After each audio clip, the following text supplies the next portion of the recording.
Volta agora com o futebol nacional, destacando o São Paulo. Edu Afonso está conosco para atualizar. Primeiro, Edu, as informações, claro, também do Oscar, não é? As atualizações do Oscar, mas muito sobre o São Paulo e o futuro da próxima temporada do Tricolor, hein, Edu?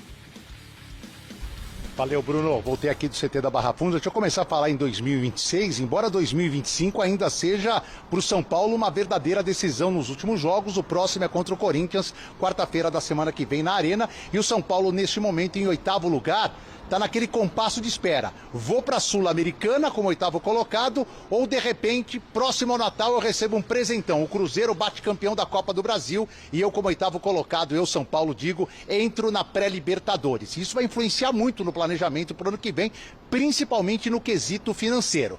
Tanto que, como a pré-temporada vai ser curtíssima e as férias não serão de 30 dias, o São Paulo, nos 2 últimos dias, está adiantando já testes físicos e médicos aqui, como fez ao longo das últimas temporadas. Tenta economizar 2 dias de pré-temporada nessa temporada. Não, mas eu ia citar a lateral direita, porque assim, você tem uma tentativa com o Cédric, que é um cara, né, mais experiente e que vem de graça, né? O Cédric não teve valor, né, Edu? Foi aquela história dos 3 meses. Tava depois... parado. Isso. Tava parado. Aí tem o scout que tenta o Mailton, que vinha bem na Série B, mas talvez não tenha sido tão assertivo como o Eugênio falou. E a solução pode ser o Mike. Que tá na Bahia. Mas que se também jogar muito, vai embora. Se pintar 4 milhões de euros, mete o pé. Você tem em uma posição o resumo disso tudo, Edu. Então, é bom a gente assim contextualizar. O São Paulo vendeu jogadores, eu acrescento essa lista do Jailson, William Gomes no começo do ano para o Porto, porque esses eram exatamente os preços de mercado desses atletas. Eles vão estourar. Aí o São Paulo tem que ter grana no caixa para bancar esse estouro aqui e ele valorizar depois de um tempo e sair por um valor maior de mercado. Como não existe esse dinheiro e o São Paulo precisa terminar o ano no azul ou empatado, esses jogadores saem no valor de mercado. Porque o São Paulo fica assim, como eu vou ter a certeza que a proposta de 5 milhões pelo Matheus Alves será de 20 daqui a um ano, ou será de 1? E do William Gomes, a mesma coisa. Por que o São Paulo tenta para se resguardar? Mantém uma porcentagem. E a exemplo do Antony, reza para o jogador estourar na Europa e esses 20, 10% renderem uma boa grana daqui a 1, 2, 3 anos, quando acontecer uma nova transferência. A base será bastante aproveitada no ano que vem, porque não há dinheiro, mas da mesma forma que aconteceu esse ano. Se destacou, apareceu proposta, vai embora. E os dois que estão agora nessa reta sendo avaliados são Rodriguinho, que até teve uma queda agora recente, e o Mike, que está em alta. São os 2 novos jogadores da base que estão sendo de exemplo para o mercado. E essa é uma realidade. Pausa de 5 segundos para pedir a sua ajuda ao nosso canal com o seu like e se inscrever se ainda não for um inscrito. E aí, o Júlio Casares estava lá na premiação do Paulista. Eu mandei uma mensagem para ele, conversei com ele e vou relatar para vocês aqui o diálogo. E aí falei com ele, Júlio, então vocês vão receber mesmo aqui o Diego, andou alguma coisa, isso aqui mudou alguma coisa, você viu a postagem do Valentim? Ele falou, na verdade o que eu quis dizer é que eu e Outen estamos abertos a sentar caso apresente um projeto. Então não é muito diferente do que eu já tinha comentado com vocês. E ele fez, inclusive, esclarecimentos que eu lerei para vocês para não distorcer palavras que eu não gosto. O que eu quis dizer com o Valentim ontem... Opa, bati aqui no microfone, desculpa. É que se o Diego tiver um projeto para apresentar, eu, como presidente do clube, e o outro como presidente do Conselho Deliberativo, estamos à disposição para que seja melhor para o São Paulo. Não tivemos nenhum contato com ele. Aí eu falei para ele assim, me mandaram mensagens ontem dizendo que o Arnaldo Ribeiro, um abraço aí para o Arnaldo, que sempre trata a gente tão bem, que me tratou também com grande cordialidade. Ele falou na live, só não vi, tá? Desculpa se não é verdade aí, mas o pessoal me mandou muita mensagem dizendo, falou, Zanqueto, o Arnaldo falou na live que o Diego Fernandes e o Casares se encontraram na Fórmula 1 e conversaram. Aí eu perguntei isso para o Júlio Casares. Falei, Júlio, você teve contato com o Diego? Você se encontrou com ele? Você esbarrou com ele na Fórmula 1? E ele falou, não é verdade, porque eu nem vi o Diego Fernandes na Fórmula 1. Falei, ok, Júlio, vou esclarecer sobre isso então. E aí ele falou sobre o seguinte, falando, no sábado, fui prestigiar o nosso patrocinador, que é o maior da nossa história. Fiquei 2h30 no sábado, e o jogo de São Paulo foi à noite, que questionaram da minha presença. Ele falou, o presidente também tem atribuições comerciais e institucionais. As diretorias existem para o específico. Eu sou presidente, eu sou um dos presidentes que mais compareço a jogos e treinos do clube, apesar de não ser diretamente ligado a essas áreas, porque temos outros profissionais. Tá? Essa foi a fala do Júlio Casares, com referência a isso, e eu compartilho aqui com vocês, sempre trazendo para vocês as informações. Então, sobre o Júlio Casares ter conversado com o Diego Fernandes na Fórmula 1, ele disse que não é verídico, ele não teve contato com o Diego Fernandes ainda, não tem conversa agendada, e o que ele disse, segundo ele próprio, é que ele se disponibilizou a receber o Diego para a apresentação do projeto, ou ele, ou o próprio Outen, caso o Diego apresente o projeto. E eu lembro para vocês que no dia a dia vem falando, eu mesmo procurei o Diego, liguei para o Diego, mandei mensagem para o Diego, e ele disse que não ia falar. Decisão dele. Eu acho que talvez ele não ache que seja um momento propício, talvez ele esteja esperando alguma coisa ou esteja montando este plano. O que ele pode estar fazendo é pavimentando o caminho para que a opinião pública aumente o canhão de quando ele for apresentar o projeto para ele não bater e voltar, por exemplo. Isso pode acontecer? Pode.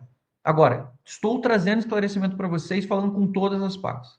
Tanto com o Diego, tentei falar com ele, como vocês já sabem. Tentei. O Ronaldo está falando aqui. O Arnaldo, ele não afirmou conversar, ele disse que os dois estavam na Fórmula 1. Perfeito, perfeito. Então, esclarecimento aí. O Diego estava na Fórmula 1 e o Casares também estava na Fórmula 1, mas o Casares confirmou que eles não se encontraram, não se viram e não estavam e não tiveram nenhum tipo de contato nessa abrangência. Obrigado, Ronaldo, pelo esclarecimento. Só pontuando e esclarecendo uma coisa que gerou um certo frisson, e vocês sabem que eu sempre tenho um cuidado muito grande no apuramento e no afinamento das informações para não ficarem as informações soltas. É o que a gente sempre faz. Aqui para a gente não estender demais. O Belmonte também deu uma entrevista ontem, já fazia tempo que ele não falava. Ele esteve lá ontem também na TNT. O Diego Fernandes tem alguma coisa a ver com a BTG? Não tem nada a ver com a BTG, ele é do C6 Bank, que é ligado ao JP Morgan. Tá, Claudinei? Acho que você está confundindo aí. E aí o Belmonte deu as entrevistas. O Casares também falou à noite sobre o Oscar, mas falou mais ou menos o que eu já disse para vocês, que a situação dele está estável.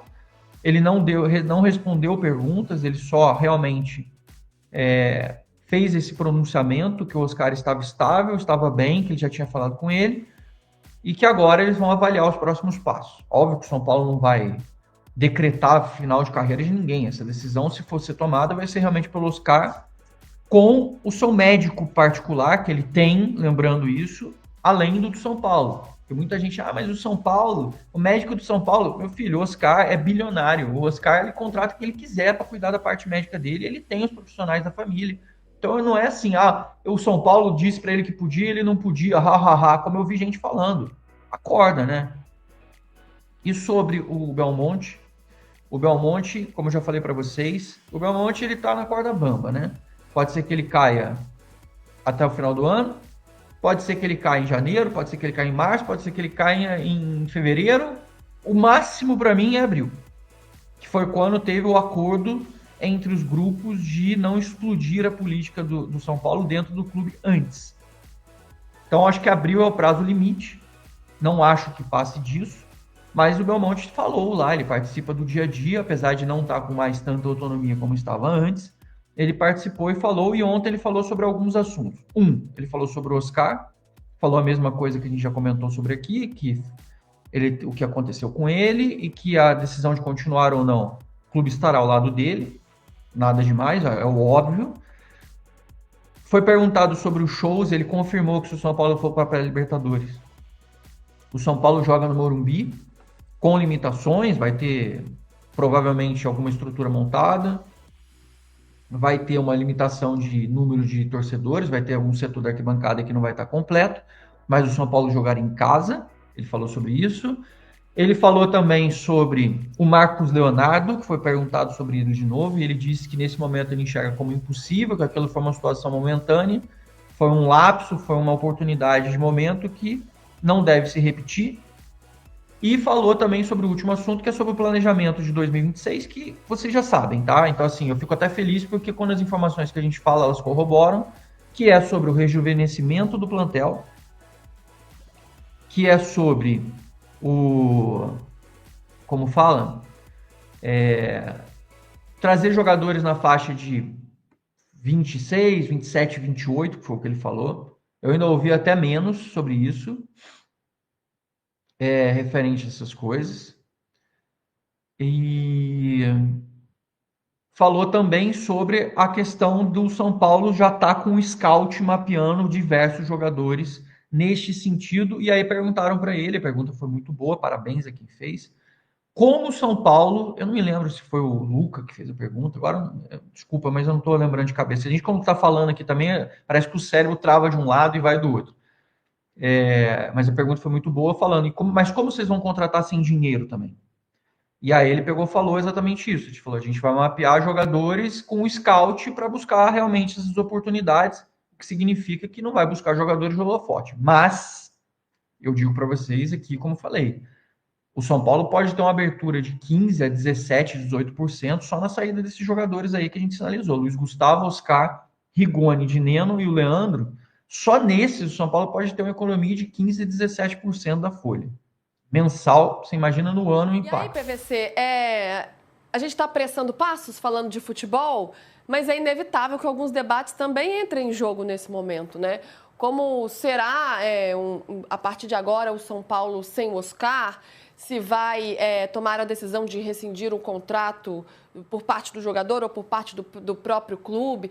Essas questões futebolísticas, você acha que, obviamente, ficam em segundo plano, mas você acha que o São Paulo já começam a tratar a partir de agora? Não, eu acho que o São Paulo está fazendo o caminho certo. O Júlio Casares, Carlos Belmonte, Rui Costa estão fazendo o caminho certo, que é deixar o cuidado do Oscar.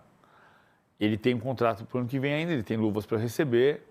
Se ele decidir que não vai continuar, aí você vai sentar e resolver como é que vai se pagar o que tem que pagar. A outra coisa que eu acho importante, você dizer assim, a comparação inevitável que muita gente fazia antes do problema cardíaco. O Oscar jogou menos do que o Neymar. Tá, mas o Oscar teve uma fratura de 3 vértebras. É completamente diferente de você ter, e aí não tem nenhuma culpa do Neymar nisso, mas você ter uma lesão muscular, você ter um problema de joelho, você ter Cara, tomar uma fratura de 3 vértebras é absolutamente incomum no futebol. Aí você vai dizer, não, porque a contratação foi errada. Não, a contratação não foi errada. Foi uma contratação certa que deu errado até esse momento, por questões de saúde. E são muito valiosas as questões de saúde. Ele teve uma fratura tripla de vértebras. Então, não é comum. Acontece. Não vou falar em sorte ou em azar, mas aconteceu um acidente que causou um afastamento dele por um período longo. E na sequência desse afastamento, aparece um problema cardíaco. Eu acho importante... E um problema muscular, né? E um problema muscular, mas o problema muscular eu acho que acaba sendo decorrente do tempo parado. Sim, porque ele vai voltar depois de tanto tempo parado. Importante, ontem, quem estava por perto relata que ele estava com todo o equipamento do teste. E isso foi uma bênção, porque se ele estivesse correndo com o fisioterapeuta, fazendo o mesmo tipo de esforço que ele estava fazendo na bicicleta ergométrica, talvez não tivesse tempo de socorrer. E aí a gente volta, inevitavelmente, para a questão do Serginho e da questão do jogador nacional de 2 anos atrás. O esquerdo. O esquerdo, aqui, que o esquerdo já estava num período completamente diferente de socorro. O caso do Serginho mudou muita coisa no atendimento a jogadores, a atletas, nos estádios, nos ginásios e... Valentim, tem mais alguma informação sobre o São Paulo? O que a gente tem do noticiário tricolor hoje? O Galopo, acho que vale... O Galopo, acho que vale...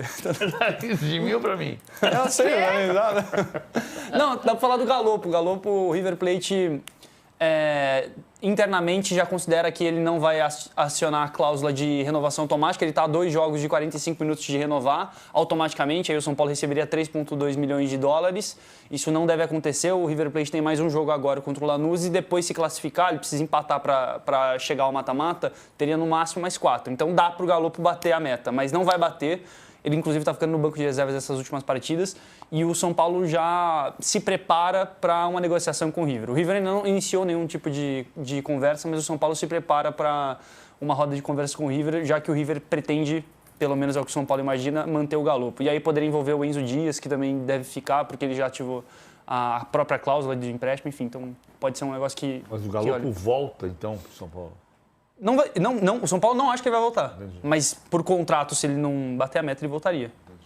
Mas, inclusive... só um ponto.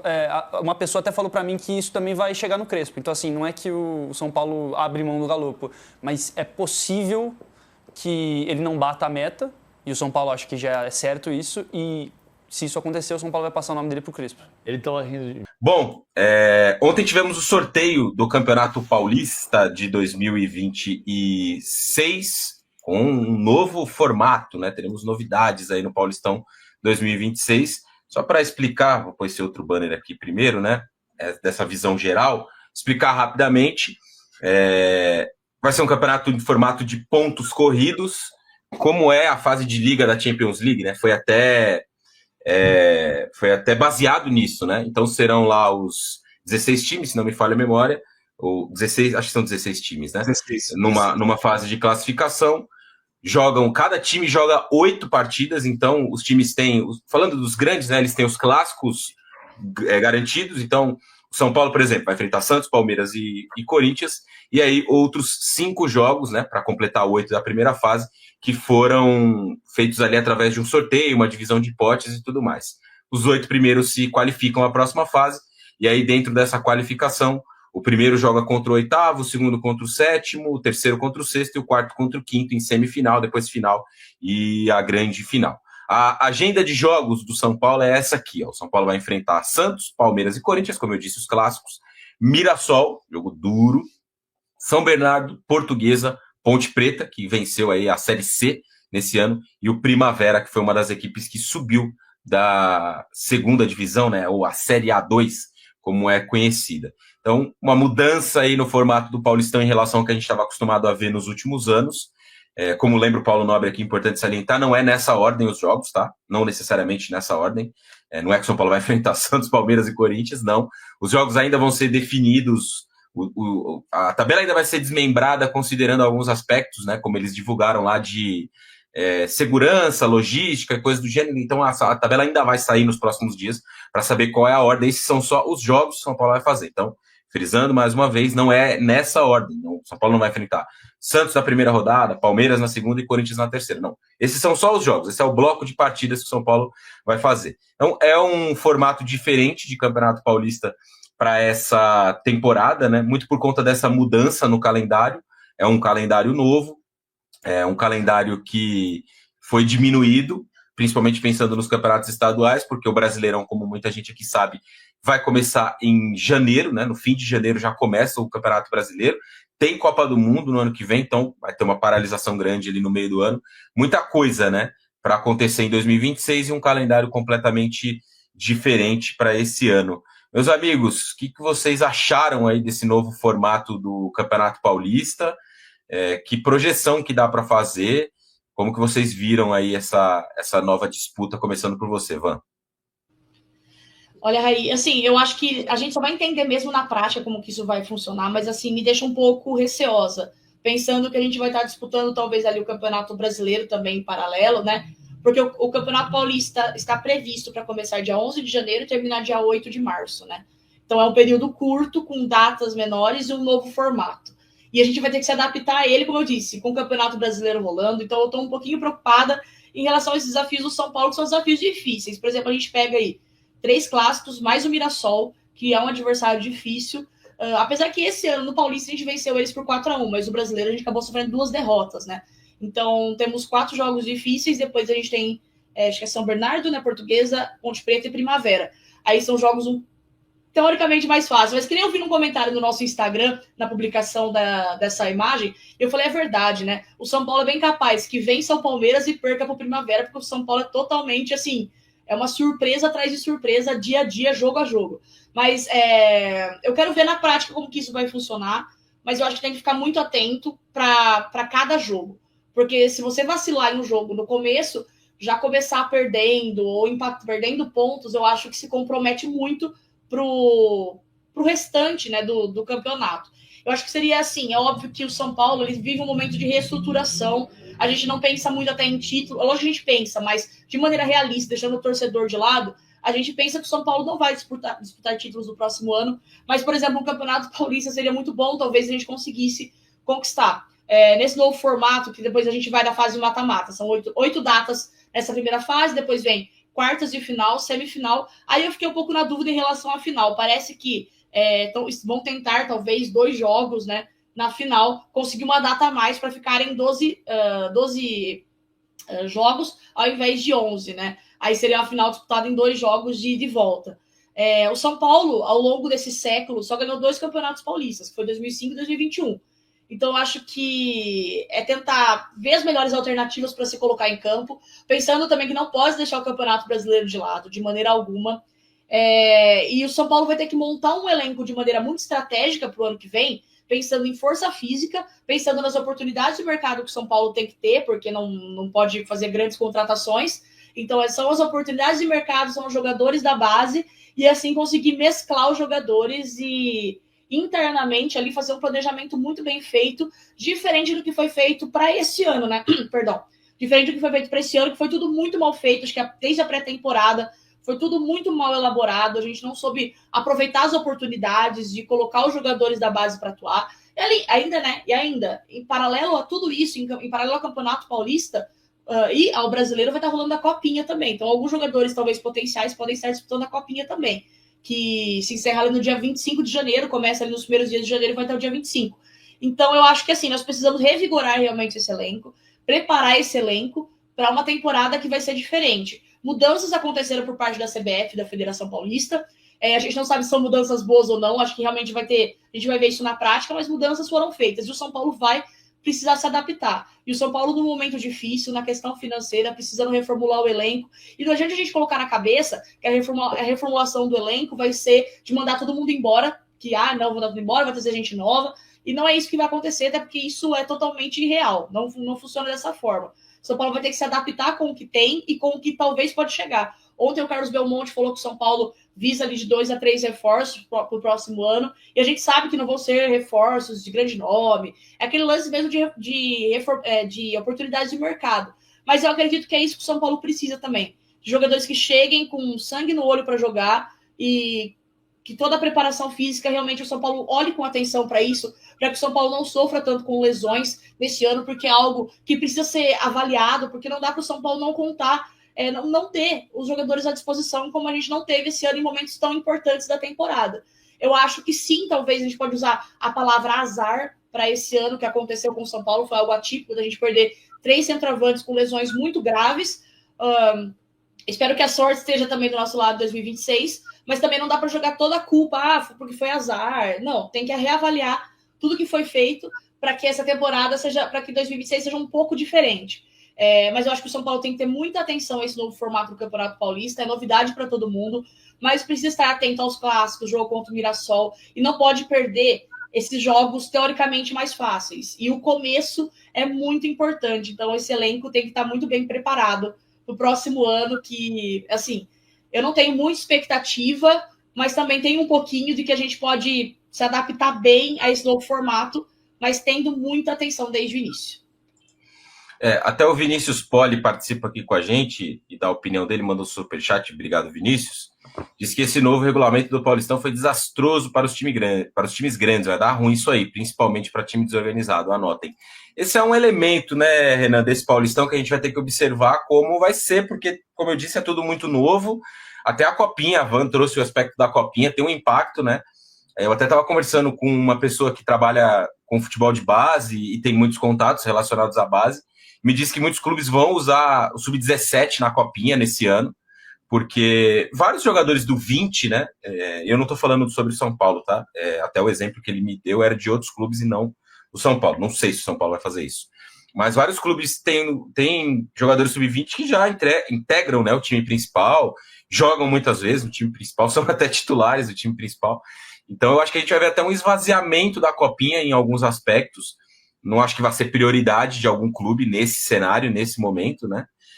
Então tem muita coisa nova, né, nessa próxima temporada, e esse formato perigoso, cara, porque se você der uma vacilada ali, perder os clássicos, mais um jogo pro Mirassol aí, que é um jogo de Série A, você vai estar brigando para não cair dentro do campeonato, né? Então é um tiro curto e que você vai ter que estar bem preparado para não ter surpresas. Eu acho que a gente vai ter